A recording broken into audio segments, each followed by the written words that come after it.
ugu dambeyntii daawade wararka ka imanaya jeelka Mandheera ayaa bitinaya in dharaarta berriya lagu gabawari doono 5 qof oo la sheegay inay 5 kale luxudka u sii fadhiyaan ama darka u sii yurureen.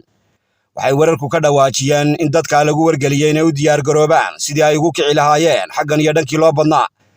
waxaa la sheegayaa in madaxweyne Biixi uu dawaada ku duugay 7 qof oo ku eedaysnaa inay dhegta dhiigga u dareen 7 qof oo kale. waxaa la biriixinayaa in maanta gadiidkii 5 qof oo ka mid ah 7 qof loo dhigay sidan iyo Mandheera, halka 2 qofna laga reebay kuwaas oo ku dambeeyay laxdii gowraca seegtay. dadkan ayaa la sheegay inay ka mid yihiin askari ku toogtay deegaanka Goroyacawl, mid ka mid ah saraakiisha ciidanka qaranka Somaliland. sidoo kale waxaa ku jira sarkaal ka tirsanaa ciidamada Somaliland oo si kama ah ama aan ku talagal ahayn ugu toogtay magaalada Hargeysa afar lala soo doontay.